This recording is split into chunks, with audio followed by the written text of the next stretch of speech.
RCP Notícias.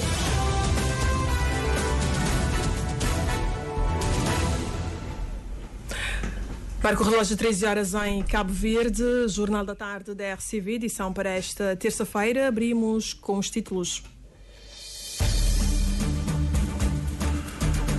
Muito boa tarde. O Governo pretende concluir a privatização da CV Handling no máximo em 4 meses. Partidos apresentam antevisão sobre o que vai acontecer na Assembleia Nacional na sessão que começa amanhã. Porta-voz do EPD acredita que as obras do novo Hospital de Referência da Praia, Aeroporto de Santo Antão, terão início ainda nesta legislatura. O Presidente da República reúne pela primeira vez a comissão que vai delinear as atividades para a celebração dos 50 anos da independência nacional. Os Estados Unidos da América os Estados Unidos admitem reduzir para metade a presença de soldados na fronteira da NATO com a Rússia. O departamento dirigido por Elon Musk usa inteligência artificial para controlar trabalhadores e encontrar sinais de hostilidades contra Donald Trump.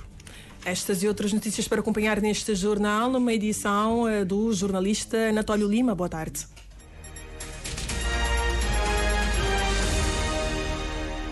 Amigo ouvinte da Rádio Cabo Verde, muito boa tarde. O Governo espera concluir, o mais tardar dentro de 4 meses, o processo de privatização da CV Handling. 4 operadores internacionais passaram para a terceira fase do concurso para a escolha do parceiro estratégico que deverá adquirir até 51% do capital social da empresa. O jornalista Carlos Santos tem mais pormenores. Lançado em fevereiro do ano passado, hoje foram comunicados os resultados da segunda fase do concurso limitado internacional para a seleção de um parceiro estratégico que deverá controlar a maior parte do capital social da CV Handling.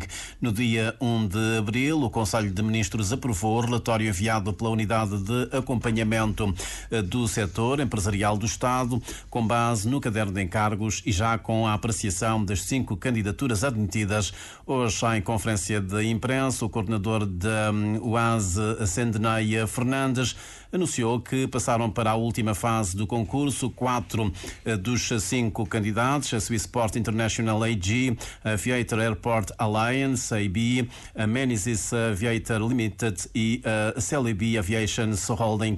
O vencedor deverá ser conhecido dentro de 4 meses. Porque nós temos a liderar este processo, criando as condições para que efetivamente nós tenhamos uma ampla participação dos concorrentes, salvaguardando os princípios e o procedimento que está definido no caderno de encargos. Portanto, há essa flexibilidade para garantir que até a fase final nós tenhamos o máximo de concorrentes possíveis e que seja efetivamente um processo competitivo, de modo em que nós possamos salvaguardar aquilo que é o interesse público. Para o coordenador da UASE, nos próximos dias os candidatos deverão receber a contrapartida financeira pela alienação dos 51% do capital social da empresa. Para não estarmos a anunciar sem que ainda haja essa aprovação, é questão de dias, nós teremos, portanto, essa resolução publicada no boletim oficial e será de conhecimento público, quer a densificação desses critérios, que eu já fiz referência, como também a ponderação que nós estamos a atribuir a cada um desses critérios, como aqui, efetivamente, o preço base para este processo, elementos que esses concorrentes, esses 4 concorrentes, levarão em consideração para formularem as suas propostas vinculativas. Para além do encaixe financeiro, o que importa nesta operação, sublinha Sendenay Fernandes, é garantir que a CV Handling continua a desempenhar um papel crucial no hub dos transportes. Em resumo, nós podemos concluir que esses 2 elementos, o preço, mas também o contributo para o hub, crescimento económico, são elementos relevantes. Salvaguardando esses 2 elementos, nós teremos a salvaguardar um terceiro pilar que nós podemos dizer que é aquilo que é portanto, salvaguardar o interesse público. Na próxima semana, o Conselho de Ministros deverá aprovar uma resolução com os critérios para a terceira fase do concurso, documento que será dado a conhecer aos 4 operadores internacionais. Infraestruturas cujos prazos de conclusão arrastam-se durante vários anos, gestão criteriosa de investimentos em habitação social, segurança e manutenção das estradas são questões que os deputados do CID esperam ouvir respostas dos governantes na sessão parlamentar com início amanhã. A saúde também faz parte das preocupações avançadas pelos parlamentares do CID em conferência de antevisão, na sessão na qual esteve o José Pedro Santos. Na abertura da primeira sessão de trabalhos do mês de abril, os eleitos nacionais vão ter a oportunidade de debater com o ministro Vítor Coutinho a situação das infraestruturas no país. Nesse particular, os deputados da OCID reconhecem passos dados, mas mostram-se inclinados em conhecer as razões da protelação de vários projetos de interesse público no país e da extrapolação de prazos de obras constantes de sucessivos orçamentos de Estado, faz saber Zilda Oliveira. Em São Vicente, por exemplo, temos o Centro de Saúde de Monte Sossego. Nós temos cobrado, já que o atual não responde às demandas e necessidades da população dessa comunidade. Iremos questionar sobre a conclusão do Centro Ambulatorial, sobre o Data Center, o prazo era para abril de 2024, sobre a obra do edifício do ex-TACV, que irá acolher, em princípio, o primeiro cartório, sobre o complexo educativo de Vilamonte, prometido desde 2021, a requalificação do calçadão da Avenida Marginal e muitas outras obras aqui em São Vicente. E ainda iremos questionar sobre as obras do Pontão de Santa Maria, a expansão do Porto Novo em Santo Antão, a reabilitação do património histórico de Pedra de Lume, entre outras. Quanto às acessibilidades, os eleitos da OCID farão constar das suas declarações necessidades atinentes aos aspectos securitários na construção de estradas e de manutenção das mesmas, para além de reservarem para o debate com o governante questões ligadas às políticas de habitação. Também iremos questionar sobre as habitações construídas no Sal, na zona de Alto Santa Cruz, que foram construídas, foram inauguradas e foram abandonadas e agora vandalizadas. E, entretanto, há muitas pessoas em situação de precariedade habitacional, a viverem em condições pouco dignas. Então, perguntamos se essa é a melhor forma de nós utilizarmos aquilo que é o dinheiro público. Os democratas cristãos indicaram o Ministro da Saúde para responder às perguntas ao Governo. A falta de recursos humanos que afeta as estruturas de saúde, com consequências na qualidade do serviço prestado às populações, é a outra preocupação levantada pelos eleitos nacionais da OCID, na voz de Zilda Oliveira. E nós iremos questionar acerca dos recursos humanos em déficit há muito tempo, nas diferentes categorias, desde os operacionais aos enfermeiros, aos técnicos, aos médicos de clínica geral, a médicos especialistas, nós estamos em déficit. E isso acaba por gerar uma sobrecarga a esses profissionais, o que pode condicionar a qualidade do serviço prestado. A discussão na especialidade da proposta de lei de alteração do Código Eleitoral e a consagrada aos princípios gerais da administração da justiça e do funcionamento dos tribunais são outros pontos da agenda que os eleitos da OCID prometem uma ativa participação. E o líder parlamentar do PAICV, João Batista Pereira, fez críticas ao desempenho do governo nas áreas de crescimento económico, segurança pública e também saúde no âmbito do balanço das jornadas parlamentares. Outro ponto crucial para a primeira sessão plenária deste mês será o debate com o Ministro das Infraestruturas, Ordenamento, Território e Habitação, que vai ocorrer pela primeira vez desde a sua nomeação. PAICV que expressou ceticismo quanto à capacidade do governo em cumprir promessas de grandes projetos, como o Hospital de Cabo Verde, aqui na Praia, e também o aeroporto de Santo Antão, que ainda não saiu do papel após anos de anúncios, conforme a Ednei Barros. PAICV chama a atenção para a contradição de um país que cresce a 7,3%, estimativas referentes a 2024, enquanto a população enfrenta problemas graves como a escassez de água, energia e os desafios do setor da saúde e segurança. Por isso questiona as razões do governo para celebrar tais números. Lembra igualmente que o governo prometeu um crescimento económico de 7% ao ano, mas que ficou-se pelos 3,7% ao ano. Nós perguntamos como é que Cabo Verde está a crescer e o povo a sofrer. É uma grande contradição, com problemas de emprego, com problemas de rendimento, o custo de vida a aumentar sistematicamente e, portanto, as pessoas cada vez com menos poder de compra, na verdade, particularmente a classe média em Cabo Verde, sofrem com problemas de energia, de saúde, de segurança e, portanto, paradoxalmente, é um país que está a crescer a 7,3%. O que quer dizer? Uma economia que cresce e não cresce no bolso das pessoas, não cresce na barriga das pessoas, é um crescimento que não serve. A economia cabo-verdiana, portanto, cresceu acima de 8% na primeira década, portanto, de 90, cresceu a volta de 6% na década de 2000 até 2015 e agora 3,7% em média, razão pela qual o Banco Mundial considera que o modelo económico de Cabo Verde está esgotado. Apesar do governo anunciar uma queda nos registros de ocorrências criminais, PAICV aponta que a percepção da segurança entre os cidadãos continua a ser de risco elevado, especialmente nas áreas urbanas. E, paradoxalmente, assistimos a população cabo-verdiana, nomeadamente aqui na praia e em São Vicente, portanto, a saírem à rua a pedirem mais segurança. É uma grande contradição. E no debate com o Ministro das Infraestruturas, Ordenamento do Território e Habitação sobre planos estratégicos e as obras prometidas, como as marinas, o aeroporto de Santo Antão e o Hospital de Cabo Verde, PAICV questiona se o tempo restante de governação será suficiente para cumprir tais promessas.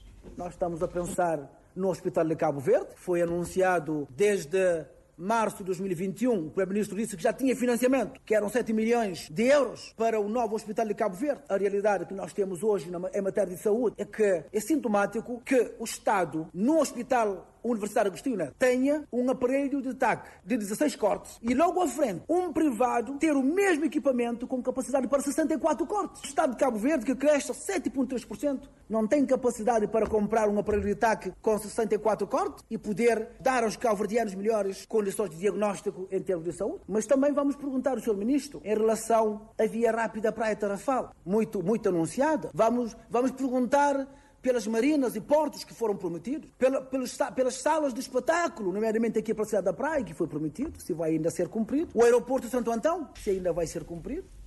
PAICV questiona ainda o ritmo das obras e a execução dos planos de infraestruturação habitacional, apontando que o déficit qualitativo e quantitativo continua a ser um grave problema para o país. E o vice-presidente da direção do grupo parlamentar do MPD, Niceto Barbosa, em conferência de imprensa, avançou que o país está a atravessar um bom momento, com ganhos substanciais nos 3 setores, nomeadamente infraestruturas, habitação e também ordenamento do território. Destacou, por exemplo, mais de 273 km de estradas concluídas ou em execução desde 2017 em todo o território nacional. E questionado sobre a construção do novo hospital de referência aqui na Praia e também do aeroporto de Santo Antão, Niceto Barbosa diz acreditar que as obras terão início ainda nesta legislatura, conforme a Joana Lopes. No âmbito da preparação para a sessão plenária desta semana, em que o debate com o Ministro das Infraestruturas, Habitação e Ordenamento do Território, Vítor Coutinho, mereceu especial destaque. Em representação do grupo parlamentar do MPD, Aniceto Barbosa destaca as melhorias introduzidas pelo governo de 2017 a esta data, com destaque para a construção das estradas com impactos na melhoria das condições de vida das populações um pouco por todo o país. Nesse momento, não tem mais de 230 quilómetros de estradas e a todo o país, em todo o Cabo Verde. Um pedaço na Santiago, um outro pedaço na Santo Antão, um outro pedaço na Fogo, enfim, na tudo ilhas de Cabo Verde, quer para desencravamento de localidades, quer para acessibilidade de várias cidades e de vários pontos de Cabo Verde. Fala de um esforço considerável nos 3 domínios, graças às políticas concebidas e implementadas pelo governo do Movimento para a Democracia ao longo desses anos. O grupo parlamentar do MPD e o MPD, enquanto suporte do governo, tem feito um trabalho árduo, um trabalho meritório, de forma a criar tudo condições de infraestruturação do país, cria tudo condições de habitabilidade no país e, por fim, cria tudo condições de ser ordenamento e de todo o território nacional. E questionado pela imprensa sobre as obras relativamente ao aeroporto de Santo Antão e o Hospital da Praia, diz acreditar que as obras terão início ainda no decurso desta legislatura, já que constam do programa do governo. Início, a gente acredita que sim, mas está no programa do governo. Está no programa do governo, é um compromisso que o governo tem para com o aeroporto de Santo Antão e um compromisso que o governo tem para com o Hospital Central. Monafla são projetos enormíssimos, é como um projeto que pensa hoje e implementa amanhã.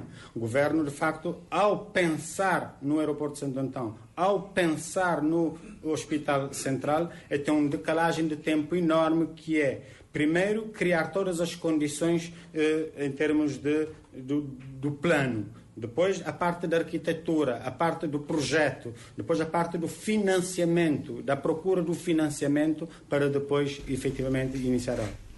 Anuncia igualmente um projeto que está em curso no país, que é a toponímia municipal, com a integração do código postal municipal, e a carta de riscos climáticos também está a ser contemplada. São essas as principais informações que o grupo parlamentar do MPD pretende levar para a sessão da Assembleia Nacional, que arranca amanhã. E o Ministro das Infraestruturas, que vai ser então interpelado a Bagé, exorta os cabo-verdianos a confiarem na capacidade fiscalizadora do Laboratório de Engenharia Civil, nomeadamente para assegurar a qualidade das infraestruturas em Cabo Verde.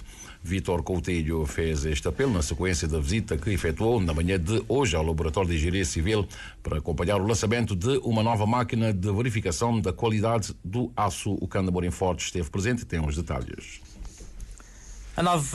Além da nova máquina de verificação da qualidade do aço, que foi lançada hoje pelo LEC, o Ministro das Infraestruturas, Ordenamento do Território e Habitação abordou a eficácia da norma que regula os ensaios em varões de aço para betão armado. A nova máquina, que é constituída por uma parte mecânica e outra informática, permite ao Laboratório de Engenharia Civil dar um salto qualitativo na certificação da qualidade e durabilidade de estruturas em aço usadas nas construções, que em Cabo Verde muitas vezes são em betão armado. O Ministro Vítor Coutinho incentiva, por isso, os cidadãos a confiarem no papel fiscalizador do LEC, nomeadamente quando se trata de assegurar a qualidade das infraestruturas. Podem esperar desse laboratório, um laboratório antigo, que deu muito para a qualidade da construção em Cabo Verde, tem contribuído muito, porque fazemos aqui ensaios desde inertes, cimentos, betuminoso, asfalto, e hoje estamos a lançar um novo produto, que vamos fazer agora o ensaio do aço, que é um elemento fundamental na construção em Cabo Verde, porque muitas construções são em betão armado, naturalmente que a questão da qualidade é fundamental. E quando fazemos um ensaio, garantimos a durabilidade, garantimos a vida útil da estrutura, da infraestrutura, e garantimos também a qualidade da obra. Nós temos a lei que obriga a tirar algumas amostras para efeito de ensaio, assim como as empresas também têm interesse em ter materiais ou ter produtos de construção civil com qualidade, porque isso dá credibilidade às empresas que fazem a construção civil e dá também confiança e segurança aos consumidores, aos utentes. Então temos aqui uma instituição que garante verdadeiramente, tanto para o consumidor como para as empresas e para o país, que quer um desenvolvimento sustentável, que quer ter construção amiga do ambiente, e temos aqui essa garantia que o laboratório dá o selo de qualidade, que os materiais que entram no mercado têm determinados requisitos de qualidade, os materiais compostos que são feitos também aqui no país reúnem os requisitos previstos na norma. De referir que o Laboratório de Engenharia Civil, que atua sob tutela do Ministério das Infraestruturas, Ordenamento do Território e Habitação, realiza diversos ensaios laboratoriais no âmbito da certificação e controlo da qualidade de solos, rochas, betões, água, ligantes asfálticos, entre outros materiais e produtos de construção civil, em conformidade com normas internacionais. O amigo ouvinte está em sintonia com a Rádio Cabo Verde, quando são 13 horas mais 19 minutos e meio. O Jornal da Tarde, a Comissão Nacional Organizadora dos 50 anos da Independência Nacional, presidida pelo chefe de Estado, reuniu-se hoje pela primeira vez. Uma reunião que serviu para delinear a forma como a efeméride será comemorada. Uma comemoração que o José Maria Neves espera que seja de todos. Na verdade, vai ser uma grande festa nacional em que as atividades serão descentralizadas e permitindo uma forte adesão da sociedade e dos cidadãos, que também poderão ter iniciativas das autarquias locais, das ilhas e da diáspora, numa perspectiva de celebrarmos os ganhos destes 50 anos tivemos enormes ganhos na saúde, no desporto, na educação, na ciência, na tecnologia, na segurança social. Mas também crescemos do ponto de vista dos direitos civis e políticos, da construção da democracia, da afirmação dos direitos económicos, sociais e culturais. O Presidente da República quer também que as comemorações dos 50 anos da independência nacional sejam um momento de reflexão sobre o futuro. Quais são os desafios para os próximos anos? Como é que nós vamos enfrentar os desafios das gerações futuras para podermos construir um futuro melhor para todos os cabo-verdianos nas ilhas e na diáspora, garantindo um Cabo Verde moderno, um Cabo Verde próspero, e um Cabo Verde onde as pessoas vivem com dignidade e têm qualidade de vida. Quanto à presença de convidados internacionais, ainda não há convites, mas o Presidente da República espera poder contar com a presença dos responsáveis das Nações Unidas, da CPLP, União Africana, CEDEAO e também de outros países amigos. A próxima reunião deste órgão será marcada depois das articulações entre os órgãos de soberania. O embaixador de Portugal em Cabo Verde, João Queiroz, efetuou na manhã de hoje uma visita à rádio de Cabo Verde. Após encontrar-se com os dirigentes da empresa, o diplomata falou do propósito da visita. Vim aqui fazer a minha primeira visita à rádio e à televisão pública de Cabo Verde, conhecer as instalações, conhecer o serviço público que prestam e pensar, aqui com o Conselho de Administração da Rádio e da Televisão de Cabo Verde, também quais são as áreas de cooperação que podemos ter com as instituições congêneres portuguesas e onde é que podemos trabalhar mais em conjunto para continuar este trabalho, que já existe uma tradição grande de parceria, mas queremos obviamente dar continuidade. A Presidente do Conselho de Administração da RTC aponta o reforço da cooperação como um dos grandes propósitos da visita. Reforçar essa cooperação a outros níveis. Por exemplo, hoje estivemos cá a falar com o embaixador de Portugal das nossas necessidades. Por exemplo, temos um grande projeto de digitalização do nosso arquivo audiovisual. Ver, em termos de parceria com Portugal, quais os contactos que podemos fazer e que tipos de parcerias podemos fazer a nível institucional para levar o nosso projeto adiante. O embaixador de Portugal foi confrontado com a questão dos vistos por os cabo-verdianos que, por razões várias, vão a Portugal. João Queiroz fala de um aumento do número de vistos emitidos e assegura que estão a trabalhar para melhorar o agendamento online. Nós temos feito um esforço no trabalho da Embaixada e o ano passado, em 2024, conseguimos aumentar em 40% o número de cidadãos cabo-verdianos que foram atendidos para pedidos de visto. Portanto, isto é um esforço enorme com resultados muito positivos. Temos também feito um trabalho para combater um dos problemas que existem, que é o acesso aos agendamentos, porque realmente nos pedidos de visto nós temos tido uma resposta muito positiva, os pedidos estão bem instruídos e o número de respostas positivas é muitíssimo superior ao número de respostas negativas. Existe de facto um problema com os agendamentos online, que nós temos tentado vir a corrigir, aumentando a capacidade de oferta, como lhe disse, aumentando a segurança dos próprios sites. Mas depois há também uma área, porque no fundo estes problemas também são criados por quem captura essas vagas e não permite que os utilizadores, as pessoas que de facto necessitam de uma vaga de agendamento, tenham acesso, e temos estado a fazer um esforço também com as autoridades cabo-verdianas de combate a esses agendamentos fraudulentos, que tem levado, aliás, as autoridades cabo-verdianas judicialmente a agir.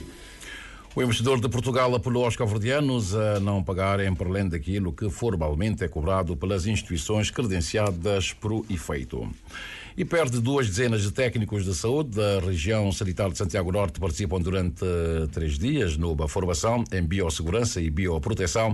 A formadora, Laidisa Tavares, afirma que há necessidade de reforçar os conhecimentos no sentido de diminuir os riscos aos quais os profissionais de saúde estão expostos diariamente e garantir que o manuseamento dos materiais biológicos seja feito em segurança. Cabo Verde não aparece bem posicionado a nível dos rankings mundiais e é preciso capacitar os técnicos e aumentar a qualidade qualidade na prestação de saúde, conforme a mesma fonte. A Diana Miranda tem os pormenores. A biossegurança baseia-se num conjunto de princípios, tecnologias e práticas de contenção que são implementadas de modo a evitar a exposição não intencional a agentes biológicos ou a sua libertação deliberada. E a bioproteção é definida como princípios, tecnologias e práticas que são implementadas na proteção, controlo e responsabilização dos materiais biológicos e dos equipamentos e dados relacionados com a sua manipulação. A formação de 3 dias, dirigida a técnicos de saúde de Santiago Norte, pretende reforçar o conhecimento sobre esta matéria, aumentar a qualidade na prestação de serviços e diminuir os riscos, explicou a formadora Leidisa Tavares. Nós também da formação para trazer o conceito da biossegurança e da bioproteção, a importância, e também se conjugar que medidas de biossegurança que se pode fazer uso dela para essa proteção. Eles devem conhecer riscos, qualquer riscos que se ocorre durante o exercício de suas atividades laborais. Uma profissional de saúde são profissionais que têm bastante riscos. E eles devem conhecer quais riscos, eles devem saber como que eles devem quais medidas que eles devem ter e usar. A biossegurança e a bioproteção são uma das áreas técnicas avaliadas pelos indicadores de monitorização e avaliação do Regulamento Sanitário Internacional. Isso indica que operações laboratoriais seguras e protegidas são componentes essenciais de conformidade com o RSI e a prevenção de ameaças agudas à saúde pública. Infelizmente, Cabo Verde não se encontra bem posicionado nas listas mundiais e é necessário mudar esses indicadores, explicou a técnica. E Cabo Verde, a nível de avaliação conjunta externa que acontece em 2019, e teve uma cotação bastante baixa em relação à biossegurança e bioproteção. No entanto, o Instituto Nacional de Saúde Pública, e não só em conjunto também com outros parceiros, no termo estado promove formações de biossegurança e bioproteção e também fazer webinars para a sensibilização de profissionais de saúde na matéria de biossegurança e bioproteção. A formação iniciou-se nesta terça-feira na sala de conferências da região sanitária de Santiago Norte e conta com a participação de 18 técnicos de todas as estruturas da região. 13h mais 28. Falemos agora da AM, depois da abertura oficial. Hoje arrancaram o showcase na 11ª edição do Atlantic Music Expo. A estreia do palco do Palácio da Cultura Ilha do Lobo esteve a cargo de Leroy Pinto, uma voz de São Nicolau que se confessa guiado pela música, a sua essência de vida.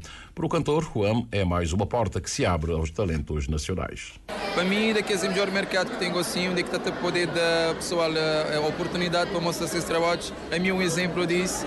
Não conseguir ser aceito, para mim já é uma grande honra de como poder mostrar um talento e espero que outros também que estão bem para trás, só já está a conseguir mesmo a oportunidade. Quem também participa hoje no Atlantic Music Expo é Dino de Santiago. O artista integra um painel que irá analisar os desafios da propriedade intelectual na era digital.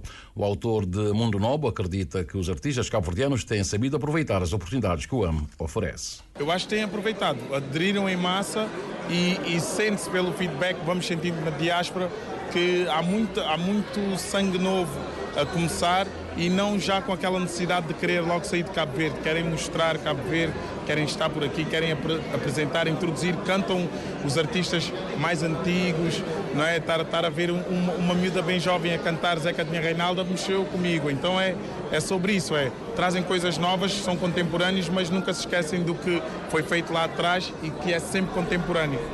Com apenas 13 anos, Joshua Marti é o mais novo artista a participar no Atlantic Music Expo. Foi a voz escolhida para a abertura oficial. Foi um prazer, um imenso prazer estar aqui. Foi ótimo. O público esteve no show bastante ativo, a vibrar muito. Eu gostei muito desta apresentação e espero ser mais convidado para estes tipos de eventos. Hoje, pelos palcos do Palácio da Cultura, Pedonal e Pracinha da Escola Grande vão desfilar nomes como Roberta Campos, do Brasil, Zuleika Barros, Zulu, Aribar e Clay Patronato, de Cabo Verde, Fatou Diakité, da Guiné-Bissau, Isabel Novella, de Moçambique e Shahad, do Senegal, um trabalho assinado pelo jornalista Carlos Santos. E o presidente da Escola de Natação Nhofula alerta para a importância das crianças aprenderem a nadar e pede que a natação entre nos currículos escolares. Silas Leite falou à Rádio de Cabo Verde a propósito do Dia Mundial da Natação, celebrado hoje, 8 de abril. A Milo Rodrigues tem os pormenores. Há muito que, segundo o Silas Leite, tem-se falado na inclusão de aulas de natação no currículo escolar e esta continua a ser uma necessidade urgente, já que a natação, além da sua importância para a segurança das crianças nas águas, também desenvolve a confiança e a disciplina. A natação devia fazer parte da nossa razão existencial, começar logo de bebê. Portanto, as criancinhas, antes de começarem a aprender a andar, começam a aprender a nadar. Primeiro, ao aprender a nadar, estamos a sair da zona dos acidentes de afogamento. Segundo, a natação que serve como um requisito de peso no acesso a funções marítimas. Terceiro, a natação como desporto pode nos levar além fronteiras, como agora. Silas Leite também lembra a importância de campanhas de conscientização sobre a segurança na água que envolvam não apenas as crianças, mas também os pais e responsáveis pelos setores do mar, da educação e proteção civil, destacando que a natação é uma atividade adaptável e acessível. E já tivemos muitos projetos, temos vários testemunhos, né? Fomos buscar pessoas na COPAC, na DEVIC, as associações de deficiência. E há dias encontrei um rapaz já dos seus 32 anos, ele disse-me que foi abrangido num projeto quando tinha 2 anos do Lar Nhochunga e não fosse ter estado incluído naquele projeto, hoje eu não teria a profissão que eu tenho, que é marítimo. O presidente da INAF ressalta que o ensino da natação deve ser uma prioridade. As aulas são uma maneira eficaz de reduzir os índices de morte por afogamento. A natação é desporto, mas é um desporto para a segurança da vida humana no meio aquático e neste momento, bem vistas as coisas, há piscinas, há escolas já apareceram por todo o lado, porque as pessoas começam a entender que efetivamente nós temos que criar estruturas devidamente organizadas para levar isto para frente, porque também há outro aspecto aqui, ocupamos a posição 25 em matéria de mortes por afogamento e naturalmente isso é porque ainda não nos aculturamos devidamente nessa temática. Temos cerca de 15-20% de pessoas que já se movimentam razoavelmente no meio aquático. Acho que este é o caminho. A Escola de Natação ENAF Nhofula, hoje com 26 anos de existência, tem oferecido cursos de natação para as crianças durante os meses de verão e nas férias, com instrutores qualificados para garantir a segurança e o aprendizado fácil e eficaz. Infelizmente, nos últimos anos, passa por algumas dificuldades.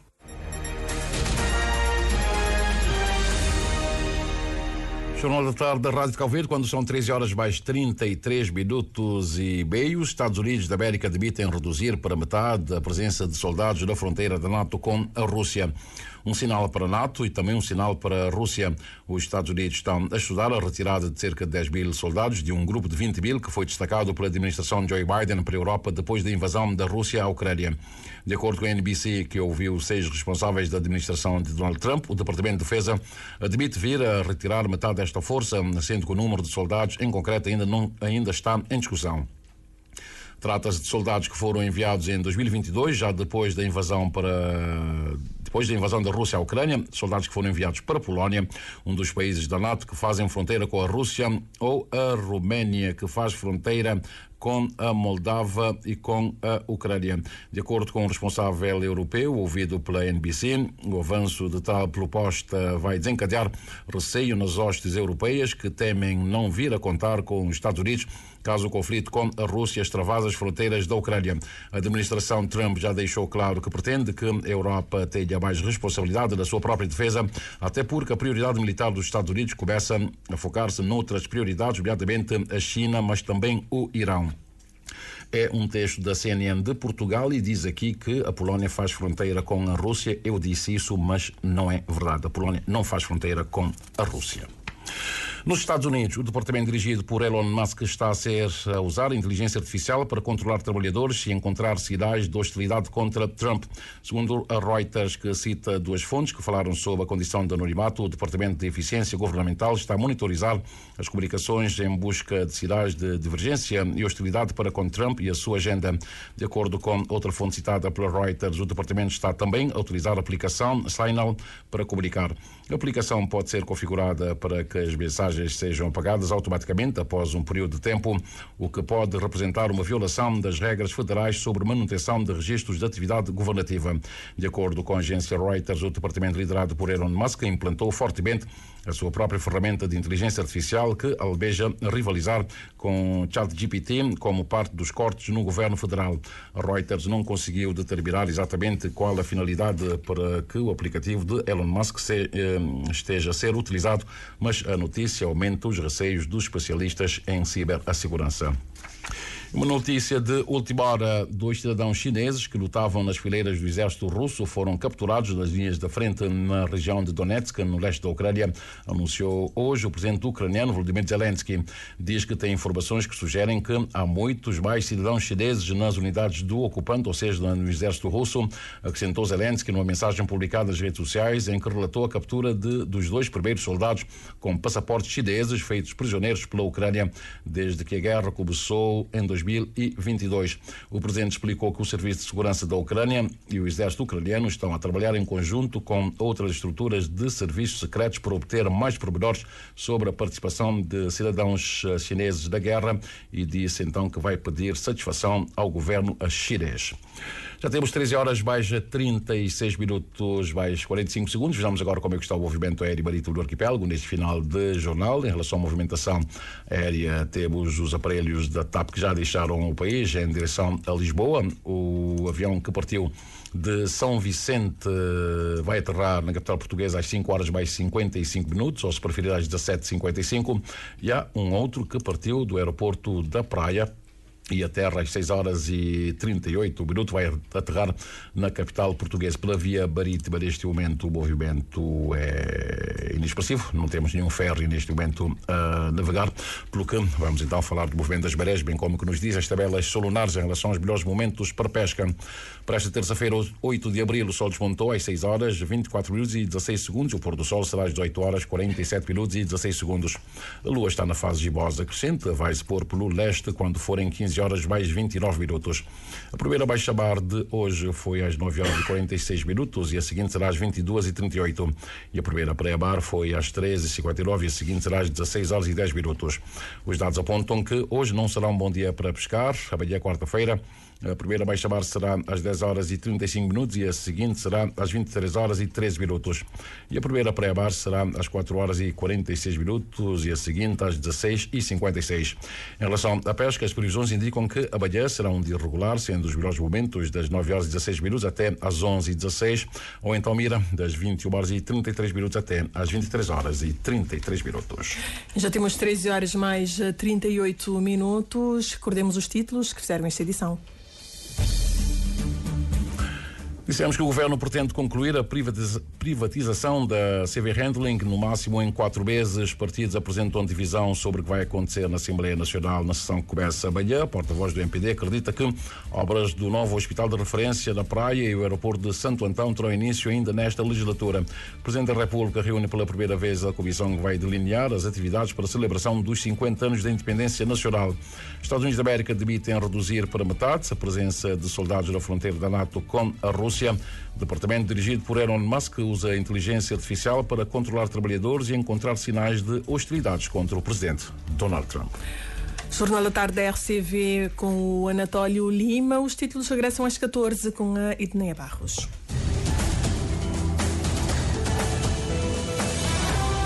Mais informações em www.rtc.cv e na aplicação RTC Mobile. RCV, o rigor da notícia e o melhor da informação a cada hora.